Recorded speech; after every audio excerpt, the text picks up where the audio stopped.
ಹರಿರಚಿಂತ್ಯ ಸರ್ವದೇವೇಕವಂದ್ಯ ಪರಮಗುರುರಭೀಷ್ಟಾವಾಪ್ತಿದ ಸಜ್ಜನಾನಾಂ ನಿಖಿಲ ಗುಣಗಣಾರ್ಣೋ ನಿತ್ಯ ನಿರ್ಮುಕ್ತ ದೋಷಃ ಸರಸಿಜ ನಯನೋಸೌ ಶ್ರೀಪತಿರ್ಮಾನದೋ ನಃ ಶುದ್ಧಾನಂದೋರು ಸಂವಿದ್ಯುತಿಬಲಬಹುಲೌದಾರ್ಯ ವೀರ್ಯಾದಿದೇಹಂ ಚಿಂತಾ ಸಂತಾಪಲೇಪೋದ್ಭವಮೃತಿಮುಖರಾ ಶೇಷದೋಷಾತಿದೂರಂ ಸದ್ಭಿರ್ವೈರಾಗ್ಯಭಕ್ತಿಶ್ರುತಿಮತಿನಿಯತ ಧ್ಯಾನಜಜ್ಞಾನಯೋಗಾತ್ ಗಮ್ಯಂ ವಂದೇ ಮುಕುಂದ ಭಿದಮಮಲಮಲಂ ಬ್ರಹ್ಮವೇದಾಂತವೇದ್ಯಂ ಸಮಸ್ತಗುಣ ಸಂಪೂರ್ಣಂ ಸರ್ವದೋಷ ವಿವರ್ಜಿತಂ ಲಕ್ಷ್ಮೀನಾರಾಯಣಂ ವಂದೇ ಭಕ್ತಾಭೀಷ್ಟಫಲಪ್ರದಂ. ತತ್ವಮಂಜರಿಯ 2ನೇ ಅಧ್ಯಾಯ, ಅಣುಭಾಷ್ಯದ 2ನೇ ಅಧ್ಯಾಯಕ್ಕೆ ಅಂದರೆ ಅವಿರೋಧ ಅಧ್ಯಾಯಕ್ಕೆ ರಾಘವೇಂದ್ರ ಶ್ರೀಮಚ್ಚಣ್ಣರು ರಚಿಸಿರ್ತಕ್ಕಂಥ ತತ್ವಮಂಜರಿ ವ್ಯಾಖ್ಯಾನ ಏನಿದೆ, ಆ ವ್ಯಾಖ್ಯಾನದ ಸೊಬಗನ್ನು ನಾವು ನೋಡೋಣ. ಸೊಬಗನ್ನು ನೋಡುತ್ತಾ ನಾವು ವೇದವ್ಯಾಸರ ಅನುಗ್ರಹಕ್ಕೆ ಪಾತ್ರರಾಗೋಣ. 2ನೇ ಅಧ್ಯಾಯ ಭಗವಂತನಿಗೆ ಯಾವುದೇ ಒಂದು ವಿರೋಧವೂ ಬರುವುದಿಲ್ಲವಾದ್ದರಿಂದ ಭಗವಂತನನ್ನು ನಾವು 1ನೇ ಅಧ್ಯಾಯದಲ್ಲಿ ಏನು ಸರ್ವಗುಣ ಪರಿಪೂರ್ಣ ಅಂತ ಹೇಳಿದ್ವು, ಅದು ಸುಸ್ಥಿರವಾಗಿದೆ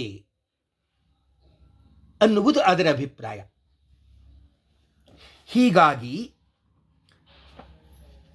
1ನೇ ಅಧ್ಯಾಯದಲ್ಲಿ ಕೊನೆಗೆ ಆನಂದತೀರ್ಥ ಭಗವತ್ಪಾದರು ಹೇಳ್ತಾ ತಿಳಿಸ್ತಾ ಇರ್ತಕ್ಕಂಥವರಾದರೂ ಶಬ್ದೈರತೋ ಅನಂತ ಗುಣ ಯತ್ ಶಬ್ದ ಯೋಗವೃತ್ತಯ ಅಂಥೇಳಿ ಶಬ್ದೈ ಅಥೋ ಅನಂತ ಗುಣ. ಆದ್ದರಿಂದ ಎಲ್ಲ ಶಬ್ದಗಳಿಂದಲೂ ಕೂಡ ಭಗವಂತನು ಹೇಳಲ್ಪಡುತ್ತಾನೆ. ಅತಃ ಸರ್ವಶಬ್ದ ಸಮನ್ವಯವೂ ಆದ್ದರಿಂದ ಅನಂತ ಗುಣ. ಭಗವಂತನು ಅನಂತ ಗುಣವುಳ್ಳವನಾಗಿದ್ದಾನೆ. ಈ ಶಬ್ದಗಳು ಸಾಂಕೇತಿಕವಾಗಿ ಭಗವಂತನ ಹೇಳ್ತಾ ಇಲ್ಲ. ಯತ್ ಶಬ್ದಾ ಯೋಗ ವೃತ್ತಯ, ಯತ್ ಯಾವ ಕಾರಣದಿಂದ ಶಬ್ದಾ ಎಲ್ಲ ಶಬ್ದಗಳು ಯೋಗ ವೃತ್ತಯ ಯೋಗ ವೃತ್ತಿಯಿಂದ ಅವಯವ ಶಕ್ತಿಯಿಂದ ಭಗವಂತನ ಮಹಿಮೆಯನ್ನು ಬಿಡಿಸಿ ಹೇಳ್ತಾ ಇದೆ. ಅಂದ ಮೇಲೆ ಆ ಪ್ರವೃತ್ತಿ ನಿಮಿತ್ತ ರೂಪವಾದ ಗುಣ ಭಗವಂತನಲ್ಲಿದೆ.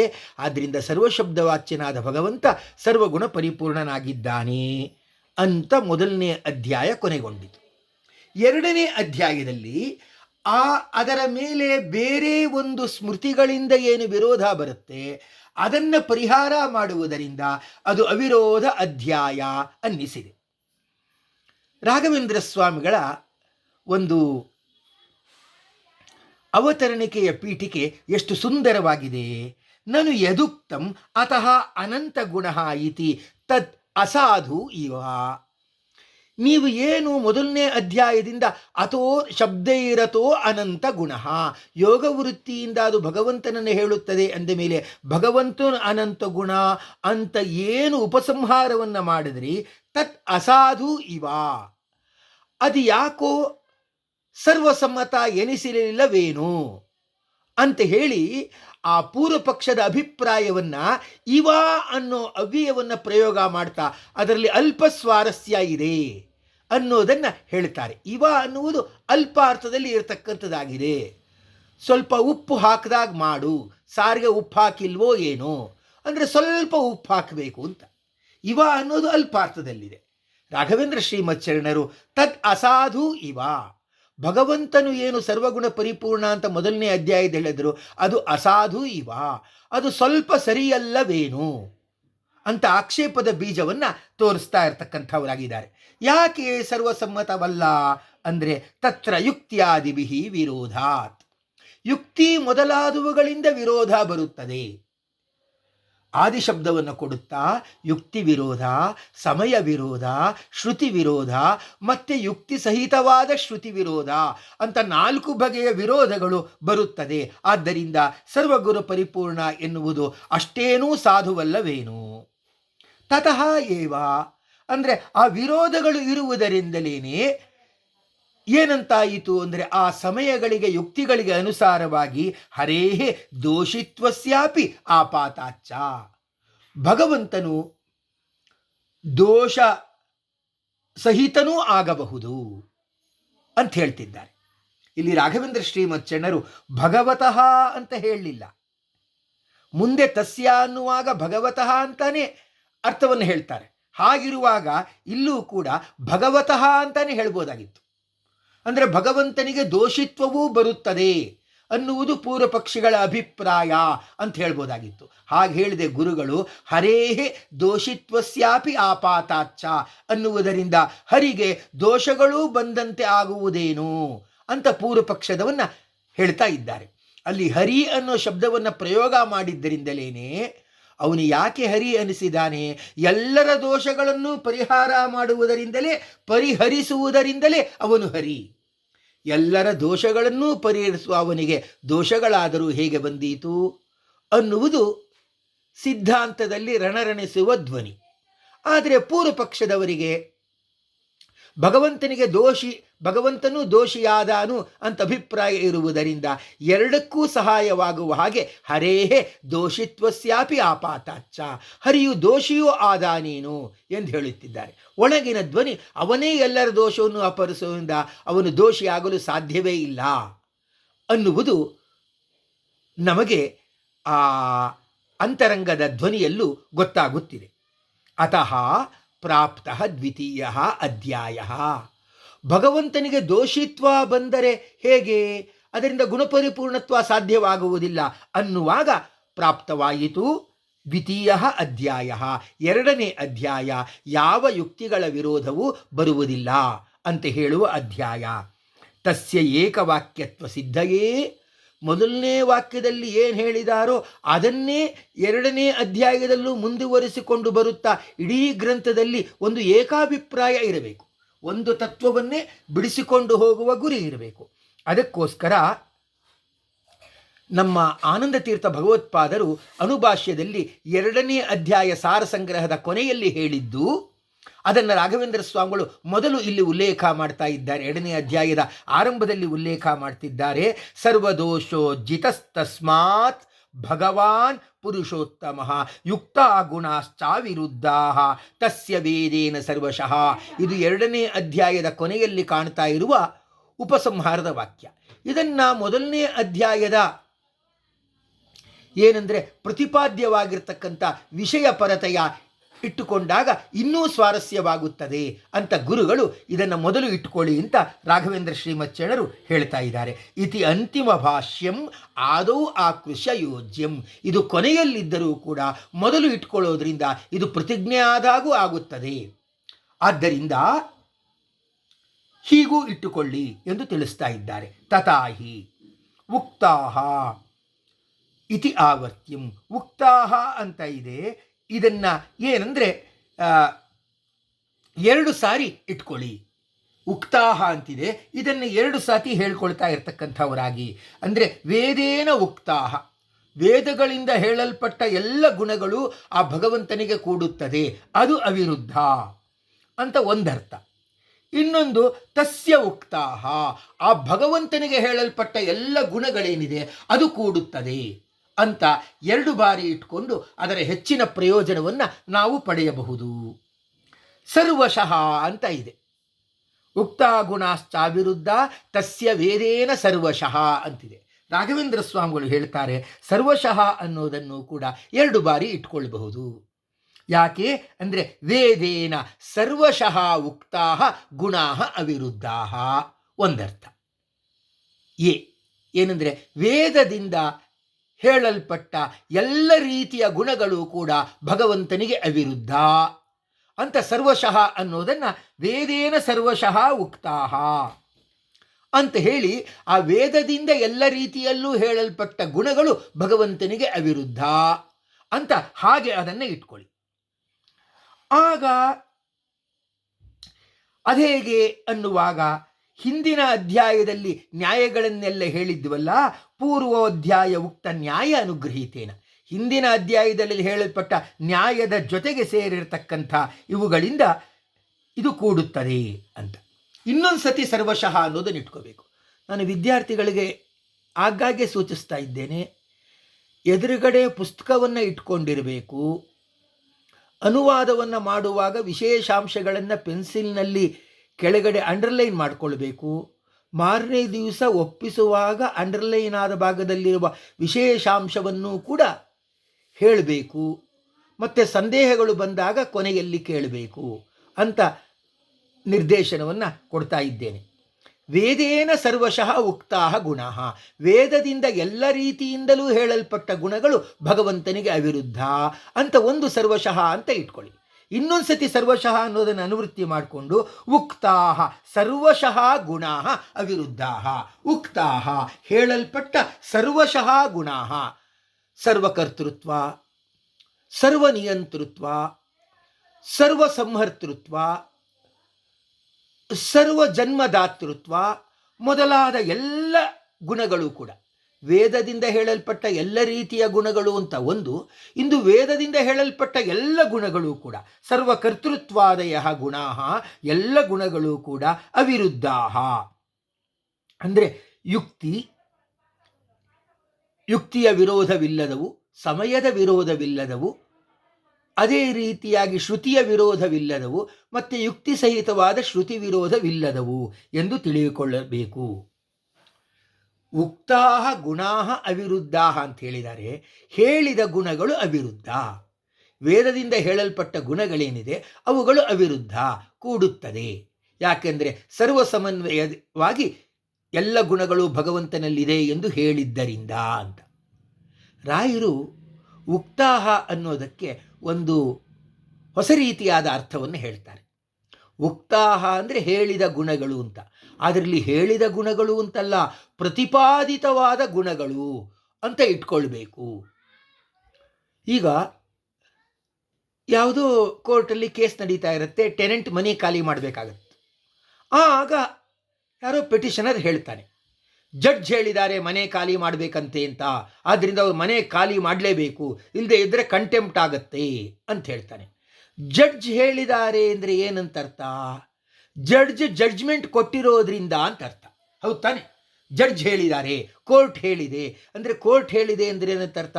ಕೋರ್ಟ್ ತೀರ್ಮಾನ ಕೊಟ್ಟಿದೆ ಅಂತ ಅರ್ಥ. ಅದರಿಂದ ಜಡ್ಜ್ ಹೇಳಿದಾನೆ ಅಂದರೆ ಕೋರ್ಟ್ ತೀರ್ಮಾನ. ರಾಜ ಹೇಳಿದಾನೆ ಅವನಿಗೆ ರಾಜ್ಯದಿಂದ ಬಹಿಷ್ಕಾರ ಹಾಕಬೇಕು ಅಂತ ಅಂದರೆ ರಾಜ ತೀರ್ಮಾನ ಮಾಡಿದಾನೆ ಅಂತ. ಅಧಿಕಾರ ಹೊತ್ತವರು ಹೇಳುವ ಮಾತು ಅಂದರೆ ಅದು ತೀರ್ಮಾನ. ಬ್ರಹ್ಮಸೂತ್ರವನ್ನು ಬರೀತಾ ಇರತಕ್ಕಂಥ ವೇದವ್ಯಾಸರು ಹೇಳಿದ್ದಾರೆ, ಭಗವಂತನಲ್ಲಿ ಸರ್ವ ಶಬ್ದಗಳೂ ಸಮನ್ವಯ ಹೊಂದುತ್ತದೆ ಅಂತ ಹೇಳಿದ್ದಾರೆ ಅಂದರೆ ಪ್ರತಿಪಾದನೆ ಮಾಡಿದ್ದಾರೆ. ರಾಯರು ಹೇಳ್ತಾರೆ, ಸೂತ್ರಕೃತ ಪ್ರತಿಪಾದಿತಾ ಇತ್ಯರ್ಥಃ. ಸೂತ್ರಕಾರರಿಂದ ಹೇಳಲ್ಪಟ್ಟ ಅಂತ ಇಟ್ಕೊಳ್ಬೇಡಿ, ಸೂತ್ರಕಾರರಿಂದ ಪ್ರತಿಪಾದಿತವಾದ ಅಂತಿಟ್ಕೊಳ್ಳಿ. ಅದರಿಂದ ಸೂತ್ರಕಾರರಿಂದ ಪ್ರತಿಪಾದಿತವಾದ ಎಲ್ಲ ಗುಣಗಳು ಅದು ಭಗವಂತನನ್ನು ಹೇಳುತ್ತದೆ ಅಂತ ಇಟ್ಕೊಳ್ಳಿ. ಸರ್ವದೋಷೋ ಜಿತಸ್ತಸ್ಮಾತ್ ಭಗವಾನ್ ಪುರುಷೋತ್ತಮ ಅಂತ ತಸ್ಮಾತ್ ಅಂತಿದೆ. ತಸ್ಮಾತ್ ಸರ್ವೋಜ್ಜಿತ, ಆದ್ದರಿಂದ ಭಗವಂತನು ಸರ್ವದೋಷರಹಿತ. ಅಂದರೆ ತಸ್ಮಾತ್ ಅಂದರೆ ಏನಂತರ್ಥ? ಅವಿರೋಧಾಧ್ಯಾಯ ಮುಗೀತಾ ಇರುವಾಗ ಹೇಳ್ತಾ ಇರೋದು ತಸ್ಮಾತ್ ಅಂತ. ಅಂದರೆ ಅವಿರೋಧಾಧ್ಯಾಯದ ಕೊನೆಯಲ್ಲಿ ತಸ್ಮಾತ್ ಅಂತ ಹೇಳ್ತಿದ್ದಾರೆ, ಆದ್ದರಿಂದ ಅಂತ ಹೇಳ್ತಿದ್ದಾರೆ. ಅಂದರೆ ರಾಯರು ಅದಕ್ಕೆ ಬಿಡಿಸಿ ಬರೀತಿದ್ದಾರೆ, ಸರ್ವ ವಿರೋಧಾನಾಂ ಪರಿಹೃತತ್ವಾತ್, ಎಲ್ಲ ವಿರೋಧಗಳೂ ಪರಿಹರಿಸಲ್ಪಟ್ಟಿರುವುದರಿಂದ. ವಿರೋಧಾಧ್ಯಾಯದ ಕೊನೆಯಲ್ಲಿ ಬಂದಿದೆ. ಅಂದರೆ ಎಲ್ಲ ವಿರೋಧಗಳೂ ಪರಿಹರಿಸಲ್ಪಟ್ಟಿರುವುದರಿಂದ ಭಗವಾನ್ ಪುರುಷೋತ್ತಮ, ಷಡ್ಗುಣೈಶ್ವರ್ಯ ಸಂಪನ್ನನಾಗಿದ್ದಾನೆ, ಪುರುಷ ಉತ್ತಮ, ಲಕ್ಷ್ಮೀದೇವಿಗಿಂತಲೂ ಕೂಡ ಉತ್ತಮನಾಗಿರ್ತಕ್ಕಂಥವನಾಗಿದ್ದಾನೆ. ಆದ್ದರಿಂದ ಅವನು ಸರ್ವದೋಷ ಉಜ್ಜಿತ, ಎಲ್ಲ ದೋಷಗಳಿಂದ ರಹಿತನಾದವನು ಎಂದು ಉಕ್ತಃ ಅಂತ ಇಟ್ಕೊಂಡು ಎಂದರೆ ಪ್ರತಿಪಾದಿತ, ಇಲ್ಲಿ ಪ್ರತಿಪಾದಿತನಾಗಿದ್ದಾನೆ 2ನೇ ಅಧ್ಯಾಯದಲ್ಲಿ ಅಂತ ಅಭಿಪ್ರಾಯ.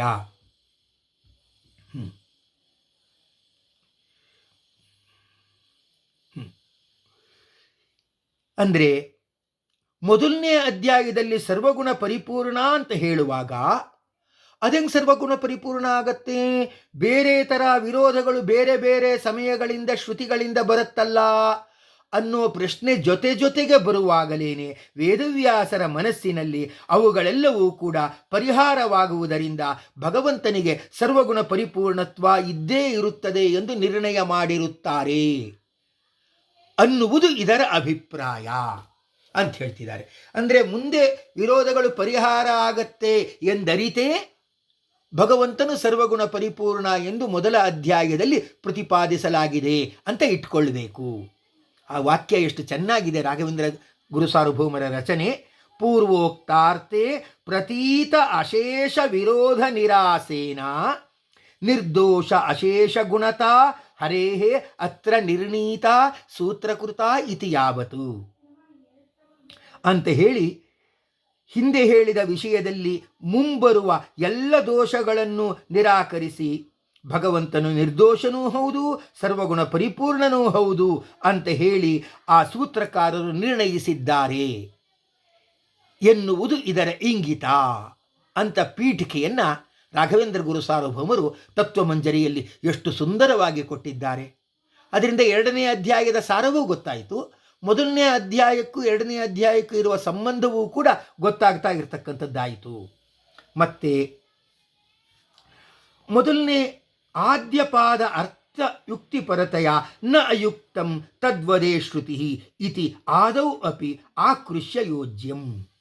ಮೊದಲನೇ ಪಾದ ಯುಕ್ತಿ ವಿರೋಧವನ್ನು ಪರಿಹಾರ ಮಾಡುವುದು, ಯುಕ್ತಿ ಸಮಯದಲ್ಲಿ ಬಂದಿರತಕ್ಕಂಥ ಯುಕ್ತಿಗಳನ್ನು ಪರಿಹಾರ ಮಾಡುವುದು. ಆದ್ದರಿಂದ ನಾಯುಕ್ತಂ ತದ್ವದೇ ಶ್ರುತಿ ಅನ್ನೋದನ್ನು ಕೂಡ ಇಲ್ಲಿ ಜೊತೆಗೆ ಇಟ್ಟುಕೊಂಡು ಅದು ಅಯುಕ್ತವಾದದ್ದನ್ನು ಹೇಳಲಾರದು ಎಂದಭಿಪ್ರಾಯ ಅಂತ ಹೇಳಿದಾಗಾಯಿತು. ಅತಃ ಅನಂತ ಗುಣ, ಆದ್ದರಿಂದ ಭಗವಂತನಿಗೆ ನಿರ್ದೋಷತ್ವ ಸಿದ್ಧಿಸುತ್ತೆ ಅಂದಮೇಲೆ ವಿರೋಧ ಇಲ್ಲ ಅಂದಮೇಲೆ ಶಬ್ದೈರತೋ ಅನಂತ ಗುಣ, ಭಗವಂತನು ಅನಂತ ಗುಣ ಆಗೇ ಆಗುತ್ತಾನೆ ಅನ್ನುವ ಪ್ರಮೇಯವೇ ಸಿದ್ಧವಾಯಿತು. ಅದು ರಾಘವೇಂದ್ರ ಸ್ವಾಮಿಗಳ ಮಾತಲ್ಲಿ ಹೀಗೆ ಬರ್ತಾ ಇದೆ. ಅಥೋ ಅನಂತ ಗುಣ ಇತ್ಯುಕ್ತಂ ಪ್ರಮೇಯಂ ನ ಅಯುಕ್ತಂ. ಅದರಿಂದ ನ ಅಯುಕ್ತಂ ಅಂದರೆ ಯುಕ್ತಿ ವಿರುದ್ಧಂ ನ ವದೇತ್ ಶ್ರುತಿ. ಶ್ರುತಿಯು ಯುಕ್ತಿ ವಿರುದ್ಧವಾದದ್ದನ್ನು ಹೇಳಲು ಸಾಧ್ಯವಿಲ್ಲ ಅಂತ ಮೊದಲನೇ ಪಾದದಲ್ಲಿ ಸೂತ್ರಕಾರರು ಹೇಳುತ್ತಿದ್ದಾರೆ ಅಂತ ಅಭಿಪ್ರಾಯ. 4 ತರಹ ವಿರೋಧಗಳು ಅಂತ ಬಿಡಿಸ್ತಾ ಇದ್ದಾರೆ ರಾಘವೇಂದ್ರ ಶ್ರೀಮಚ್ಚರಣರು. ಯುಕ್ತಿ ವಿರೋಧ, ಸಮಯ ವಿರೋಧ, ಶ್ರುತಿ ವಿರೋಧ, ಯುಕ್ತಿ ಉಪೇತ ಶ್ರುತಿ ವಿರೋಧ. ಯುಕ್ತಿ ಸಮಯ ಶ್ರುತಿ ಯುಕ್ತಿ ಉಪೇತ ಶ್ರುತಿ ವಿರೋಧ ಭೇದೇನ, ಈ ರೀತಿಯಾಗಿ ಆ ವಿರೋಧ ಅನ್ನೋದೇನಿದೆ ಅದು ಸ್ಮೃತ್ಯ ವಿರೋಧ ಪರಸ್ಯ, ಅದು ಸ್ಮೃತಿ ವಿರೋಧವನ್ನು ಪರಿಹಾರ ಮಾಡಿದಾಗಲೂ ಕೂಡ ಯುಕ್ತಿ ವಿರೋಧವನ್ನು ಪರಿಹಾರ ಮಾಡಿದಾಗೆ ಆಗುತ್ತದೆ. ಯಾಕೆಂದರೆ ಸ್ಮೃತಿಯಲ್ಲೂ ಹೇಳುವುದು ಯುಕ್ತಿಗಳೇ. ಆದ್ದರಿಂದ ಸ್ಮೃತಿ ವಿರೋಧವನ್ನು ಪರಿಹಾರ ಮಾಡುವುದು ಅನ್ನುವುದು ಇದರ ಅಭಿಪ್ರಾಯ. ಯಾಕಂದರೆ ಶ್ರುತಿಯ ವಿರೋಧವನ್ನು ಪರಿಹಾರ ಮಾಡಿದರೂ ಕೂಡ ಶ್ರುತಿ ಯಾರಿಂದ ಹೇಳಲ್ಪಡುತ್ತದೆ? ಪುರುಷರಿಂದ ಹೇಳಲ್ಪಡುತ್ತದೆ. ಅಂದಮೇಲೆ ಶ್ರುತಿಯೂ ಕೂಡ ಒಂದರ್ಥದಲ್ಲಿ ಸ್ಮೃತಿಯೇ ಆಯಿತು. ಮತ್ತು ಸ್ಮೃತಿ ಹೇಳುವುದಾದರೂ ಯಾವುದನ್ನೇ ಹೇಳುತ್ತದೆ? ಶ್ರುತಿಯಲ್ಲಿರುವುದನ್ನೇ ಹೇಳುತ್ತದೆ. ಆದ್ದರಿಂದ ಸ್ಮೃತಿಯ ವಿರೋಧವೂ ಆಯಿತು, ಶ್ರುತಿಯ ವಿರೋಧವೂ ಆಯಿತು. ಮತ್ತು ಸ್ಮೃತಿಯು ಯುಕ್ತಿ ಸಹಿತವಾಗಿ ಯಾವುದಾದ್ರೂ ಒಂದು ಮಾತನ್ನು ಆಡುತ್ತದೆ, ಸುಮ್ಮನೆ ಅದು ಯಾವುದೋ ಒಂದು ತತ್ವವನ್ನು ಹೇಳ್ಕೊಂಡು ಹೋಗಲ್ಲ. ಅದರಿಂದ ಯುಕ್ತಿ ವಿರೋಧವೂ ಕೂಡ ಬಂದ ಹಾಗಾಯಿತು. ಆಮೇಲೆ ಆ ಸ್ಮೃತಿ ಯುಕ್ತಿ ಅನುಸಾರಿ, ಆದ್ದರಿಂದ ಶ್ರುತಿ ವಿರೋಧವೂ ಬಂದ ಹಾಗಾಯಿತು. ಹೀಗಾಗಿ ಸ್ಮೃತಿ ವಿರೋಧಸ್ಯ ಯುಕ್ತಿ ಸಮಯಾದಿ ಚತುರ್ವಿಧ ವಿರೋಧ ರೂಪತ್ವ. ಸ್ಮೃತಿ ವಿರೋಧವನ್ನು ಪರಿಹಾರ ಮಾಡಿಬಿಟ್ರೆ 4 ವಿಧವಾಗಿರ್ತಕ್ಕಂಥ ವಿರೋಧವನ್ನು ಪರಿಹಾರ ಮಾಡಿದಾಗುತ್ತದೆ. ಆದ್ದರಿಂದ ಹೀಗೆ ಇಟ್ಟುಕೊಂಡು ಸ್ಮೃತಯ ಹರೇಹೇ ಗುಣಾನ್ ನಿಷೇಧುಂ ನ ಶಕ್ನಿಯು ಅಂತ ಸ್ಮೃತಯ ಅಂತ ಹೇಳಿದ್ದಾರೆ. ನಿಜವಾಗಿ ಸ್ಮೃತಿ ಮಾತ್ರ ಉದ್ದೇಶ ಅಲ್ಲ. ಸ್ಮೃತಿ, ಶ್ರುತಿ, ಯುಕ್ತಿ ಮತ್ತು ಸ್ಮೃತಿ ಸಹಿತವಾದ ಯುಕ್ತಿ ಸಹಿತವಾದ ಶ್ರುತಿ 4 ಇದೆ. ಆದರೆ ಸ್ಮೃತಿಗಳು ಅಂತ ಯಾಕೆ ಅದನ್ನು ಹೇಳಿದ್ದು ಅಂದರೆ ಎಲ್ಲವೂ ಒಂದಲ್ಲ ಒಂದರ್ಥದಲ್ಲಿ ಸ್ಮೃತಿಯೇ ಆಗುತ್ತದೆ. ಒಂದರ್ಥದಲ್ಲಿ ಕೋರ್ಟ್ಗೆ ಸಬ್ಮಿಟ್ ಮಾಡಿದ್ದು ಡಾಕ್ಯುಮೆಂಟೇ ಆಗಿರುತ್ತೆ. ಇನ್ನೊಂದು ಕೋರ್ಟ್ ಅದನ್ನು ಸರ್ಟಿಫೈ ಮಾಡೋದ್ರಿಂದ ಅದು ಕೋರ್ಟ್ ಡಾಕ್ಯುಮೆಂಟು ಆಗಿರುತ್ತೆ. ಮತ್ತೆ ಜಡ್ಜ್ ಏನು ಹೇಳಿರ್ತಾನೆ ಅಭಿಪ್ರಾಯವನ್ನು, ಅದು ಒಂದರ್ಥದಲ್ಲಿ ಡಾಕ್ಯುಮೆಂಟ್ ಆಗಿರುತ್ತೆ. ಆದ್ದರಿಂದ ವಾದಕ್ಕೆ ಸಲ್ಲಿಸಿದ ದಾಖಲೆಗಳು ಡಾಕ್ಯುಮೆಂಟ್ ಅನ್ನಿಸ್ಕೊಳ್ಳುತ್ತೆ. ಹಾಗೇನೆ ಆ ಜಡ್ಜ್ ಏನು ಅಬ್ಸರ್ವೇಷನ್ ಮಾಡಿರುತ್ತಾನೆ ಅದು ಡಾಕ್ಯುಮೆಂಟ್ ಅನ್ನಿಸ್ಕೊಳ್ಳುತ್ತೆ. ಜಡ್ಜ್ ಏನು ಜಡ್ಜ್ಮೆಂಟ್ ಕೊಟ್ಟಿರ್ತಾನೆ ಅದು ಒಂದು ಅರ್ಥದಲ್ಲಿ ನೋಡಿ ಕೋರ್ಟ್ ಡಾಕ್ಯುಮೆಂಟ್ ಇಲ್ಲಿದೆ ಅಂತ ಡಾಕ್ಯುಮೆಂಟ್ ಅಂತ ಪ್ರೊಡ್ಯೂಸ್ ಮಾಡ್ತಾರೆ. ಹೌದು ತಾನೆ? ಜುಡಿಷಿಯರಿಯ ವ್ಯಾಪ್ತಿಯಲ್ಲಿ ಬಂದುಬಿಟ್ರೆ ಹೇಳಿದ್ದು ಏನಿದೆ ಅನ್ಕ್ವೆಶ್ಚನ್ಡ್ ಭಾಗ ಏನಿದೆ ಅದೆಲ್ಲ ಡಾಕ್ಯುಮೆಂಟ್ ಅಂತ ಅನ್ನಿಸ್ಕೊಳ್ಳುತ್ತೆ. ಹಾಗೆ ಯುಕ್ತಿಯೇ ಆಗಲಿ, ಶ್ರುತಿಯೇ ಆಗಲಿ, ಅಥವಾ ಸಮಯವೇ ಆಗಲಿ, ಅಥವಾ ಯುಕ್ತಿ ಸಹಿತವಾದ ಶ್ರುತಿಯೇ ಆಗಲಿ, ಇದು ಒಬ್ಬ ಪುರುಷರಿಂದ ಪ್ರೆಸೆಂಟೇಷನ್ ಮಾಡಲ್ಪಡುತ್ತದೆ. ಆದ್ದರಿಂದ ಅದು ಸ್ಮೃತಿಯೇ ಆಗುತ್ತದೆ. ಸ್ಮೃತಿಯು 4ರ ಸ್ವರೂಪವೂ ಆಗಿದೆ. ಅದರಿಂದ ಸ್ಮೃತಯ ಹರೇಹೇ ಗುಣ ನಿಷೇಧುಂ ನ ಶಕ್ನುಯು ಅಂದ್ಬಿಟ್ರೆ ಸ್ಮೃತಯ ಶ್ರುತಯ ಯುಕ್ತಯ ಯುಕ್ತಿ ಸಹಿತ ಶ್ರುತಯ ಅಂತಾನು ಅಭಿಪ್ರಾಯ ಆಗುತ್ತದೆ ಅಂತ ಹೇಳಿ ಅದನ್ನು ಇಲ್ಲಿ ತಿಳಿಸ್ತಾ ಇರತಕ್ಕಂಥವರಾಗಿದ್ದಾರೆ. ಅದರ ಬಗೆಗಿನ ಚರ್ಚೆಯನ್ನು ಹಾಗೆ ನಾವು ಮುಂದೆ ನೋಡ್ತಾ ಇರೋಣ. ಈಗ ವಿದ್ಯಾರ್ಥಿಗಳು ಒಪ್ಪಿಸುವ ಸಮಯ. ಈಗ ನೀವು ಆ ಭಾಗವನ್ನು ಒಪ್ಪಿಸಬಹುದು. ಶ್ರೀಕೃಷ್ಣಾರ್ಪಣಮಸ್ತು.